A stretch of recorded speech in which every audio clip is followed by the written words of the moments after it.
आज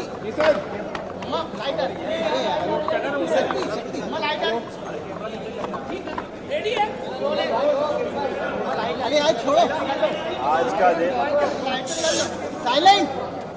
पूरे देश के लिए और खास करके मध्य प्रदेश के लिए और कई राज्यों के लिए एक अलग प्रकार का दिन है, जब हमारे अपने न्यायपालिका के अंदर तीनों बड़े अधिनियम जो अंग्रेजों के काल से चले आए थे, उन अधिनियमों को बदलने का काम माननीय यशस्वी प्रधानमंत्री श्रीमान नरेंद्र मोदी जी की सरकार के द्वारा किया गया। मैं बधाई देना चाहूँगा। विस्तार से मैं वक्तव्य अपना कल विधानसभा में देने वाला हूँ, जिनके माध्यम से इसमें न्यायालय खास करके अपराध संहिता आईपीसी 1860, साक्ष्य अधिनियम और अन्य सीआरपीसी ये जो बदले गए, मुझे इस बात का संतोष है कि मध्य प्रदेश की सरकार गंभीरता के साथ पर्याप्त ट्रेनिंग और व्यवस्थाओं के आधार पर मध्य प्रदेश में इसको लागू कर रही है। एक और ये जो टोल नाके पे अवैध वसूली जो होती थी, हमारी सरकार उसके मामले में भी गंभीर है और हमने आज 1 जुलाई से प्रदेश के 40 ही टोल नाकों पर अवैध वसूली के खिलाफ जो राजस्व का हमारा अमला उसको तैनात किया है।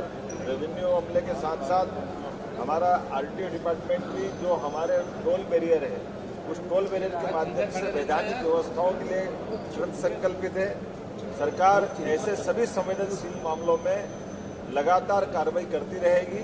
मेरी अपनी ओर से खासकर प्रदेश की जनता को यह आश्वासन है कि सरकार कानून के हिसाब से चलेगी, व्यवस्थाओं का पालन करेगी और भारत सरकार के साथ मिलकर लगातार जनहितैषी योजनाओं को लागू करने में एक क्षण की देर नहीं करेगी।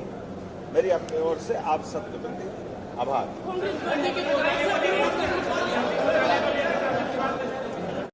ये ऐसे निर्णय भी लेंगे जिन निर्णयों के माध्यम से हमारी संस्कृति से हमारी जड़ें जुड़े, उसका मैसेज जाए। इसी कारण से जैसे हमने पूर्व निर्णय किया था, जिसके कैबिनेट से पुष्टि की गई है, सभी कुलपतियों को अब कुलगुरु के नाते से सरकार के द्वारा संबोधन देने का कैबिनेट ने निर्णय किया। मुझे इस बात की प्रसन्नता है।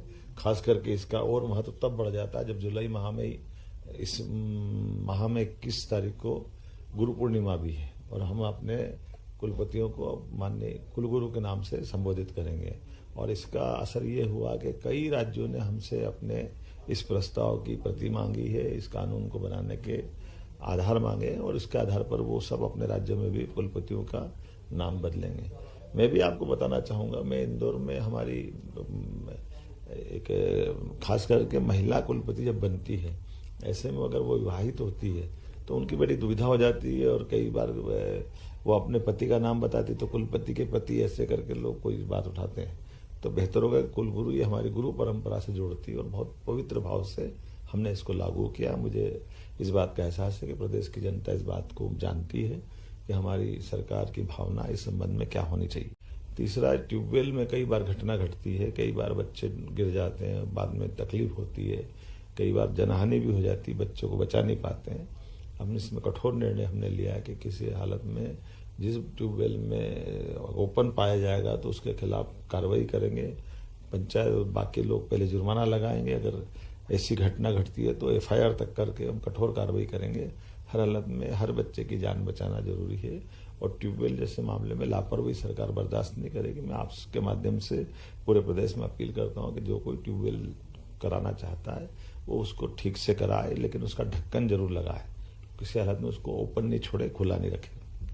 दूसरा एक बड़ा निर्णय हमने किया कि हमारे यहाँ गोवध, खास करके गोवंश के परिवहन को लेकर के जो वाहन जाते हैं, उन वाहनों के लिए कोर्ट के द्वारा कई बार वो छूट जाते हैं। किसी भी हालत में हम गोवध परिवहन पसंद नहीं करते हैं, इसीलिए हमने गोवध परिवहन के जो वाहन पकड़े जाएंगे कानूनी कार्रवाई के अंतर्गत, वैसे वाहनों को राजसात करने का निर्णय लिया है। उनको जब्त कर लेंगे, किसी हालत में उसको छोड़ेंगे नहीं। तीसरा,